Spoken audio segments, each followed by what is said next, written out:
Hello, Hugzilla here again. In today's video, I will be covering the recently released 1.60 open beta for American Truck Simulator. In this video, I will cover what is included, how it impacts the game, and my own personal feelings about some of the changes. If you like these kind of videos, press that like button. If you have questions or your own thoughts on these changes, leave a comment below so I can reply, and please subscribe to my channel.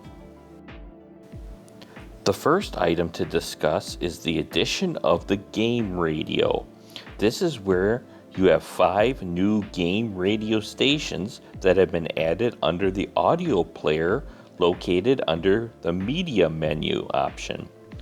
This is different than the radio stream file, which had a regular list of everyday radio stations preloaded, and you had the ability to add your own radio stations. This new game radio appears to be run by SCS.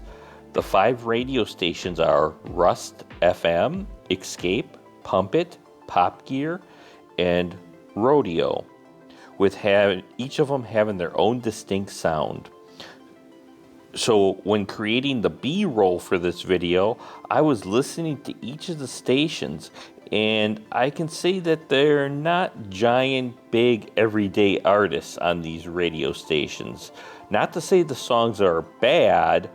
I was able to listen to the songs with no issues, but if you're expecting mainstream music here, at least initially, you will be disappointed.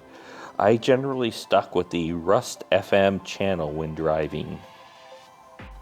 You can have the current song and artist display on your widgets options by pressing F6 while driving. Note that you can still use radio streams and even your own music like before if you prefer. On that note, I wanted to mention that I think this update might have inadvertently broke playing music from your own computer in a certain way. Previously, I would place a shortcut file to the music on my computer, so I didn't have to move my music directly into the American Truck Simulator music folder. But now with this update, that feature or that ability seems to have been broken. The second item worth discussing is the job details being added to the widgets. When you are hauling something as a part of a job, you can now add what that item is, weight, and how much it'll take in once you complete delivery onto the widgets. This option can be added via the widget options by pressing F6 when driving. The update on itself is alright. It does the job, but I'm starting to notice a concerning trend here with each update. The widget area in the lower right hand corner keeps getting taller and taller and taller. It's starting to kind of look like the Indy Motor Speedway scoring pylon along the right hand side of the screen. So I'm wondering if we are straying away from why this widget item was put in the first place. Back in February, when the new widget item was introduced, there were 4 key points made in the blog post. The information needed to be clear, immediate, unambiguous, and adaptable. I can say that the SCS software team has delivered on the adaptable portion of this widget option. You can turn items on and off on the screen as you see fit, but if it's the other 3 items we're talking about, this is what I am concerned about. Like I said, if you have all the widgets selected, you're starting to see this tower effect. For me, this is a concern as compared to the old Route Advisor way, which was much more compact. My eyes seem to be scrolling up and down the screen trying to find the information I'm looking for, taking my eyes off the road much longer than I prefer. With the old Route Advisor, I used to be able to move my eyes to one small centralized location in the lower right hand corner, and I knew where that information was right away. I had mapped one of the keys on my keyboard to cycle through all the tabs that was within my dominant hand's reach. So my eyes were never off the road real long because my eyes would immediately snap to that place, that information's location on the lower right hand corner, and then immediately go back to the road. I feel some of the widgets now take up more space than they really need to take. For example, with the new delivery widget, you get a picture of the item. Like, why? How does that help? This could be a single compact line. It's not like the picture really helps you in any way. It's what you're trying to deliver and how much you're going to get for it. That's the key component, not the picture. The damage could be just 3 separate percent numbers separated by slashes without these bars that fill in. It's not like you say, I really didn't know what 25% truck damage looked like until I saw that bar graph. What I would like to see in the future is the ability to do compact widgets, so I have to look in a very select area of the screen to get all the info I want. The third and final item I wanted to discuss as a part of the open beta is the expanded rest mechanics. Previously, for American Truck Simulator, you had to rest every 14 hours for a total of 10 hours. With this open beta, now you have 2 new rest-related bars. The first one is called the rest bar. This will show you how fatigued you are. If the bar gets too low, you might fall asleep and go off the road. I believe previously this was called micro sleep events. Similar to if the timer ran out previously. The second bar is the mandatory rest bar. This is similar to the timer as before, where you could get fined if you drive over the 14 hours, but this bar alone will not make you have those micro sleep events.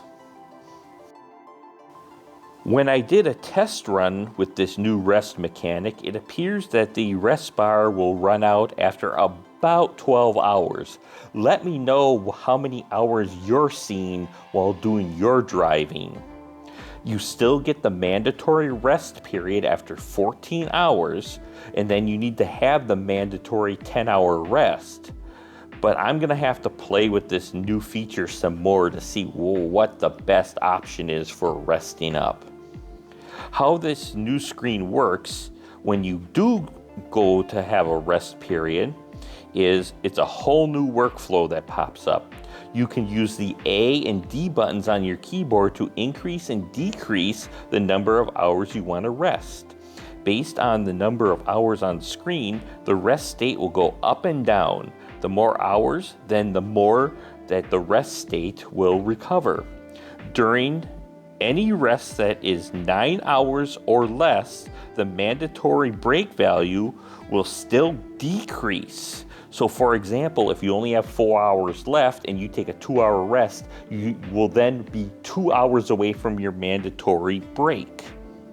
Keep in mind that if you rest too long, then you might be at or well over the 14 hours, leaving you 0 hours. So you might end up having to take a 10-hour break right after your sub 10-hour break if you don't watch these numbers on the screen before pressing the confirm button.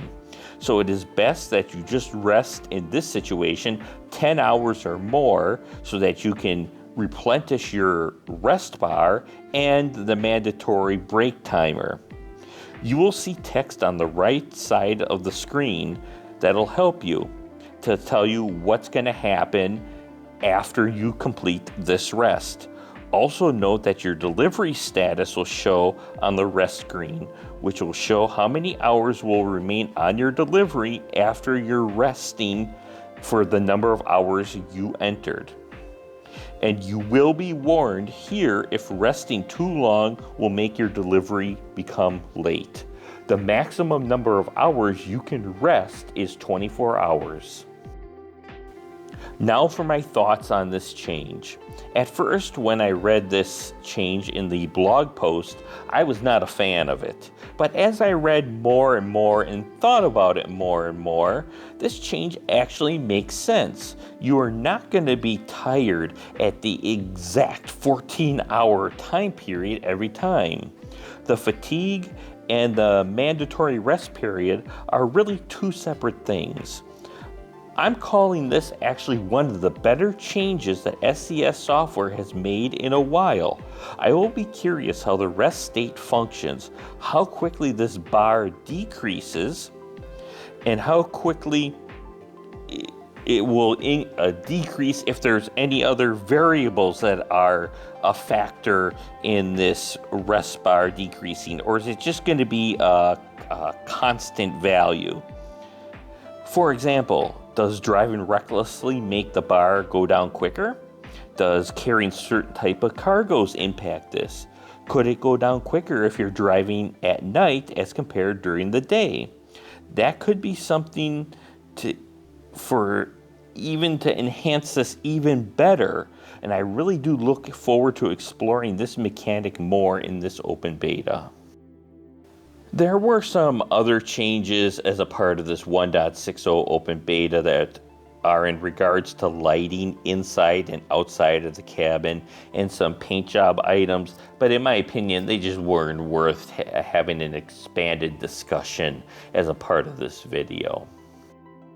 That is all for this video. If you like these kind of videos, press that like button. If you have questions or your own thoughts on this open beta, leave a comment below so I can reply. And please subscribe to my channel. Thank you for watching, and I'll see you next time.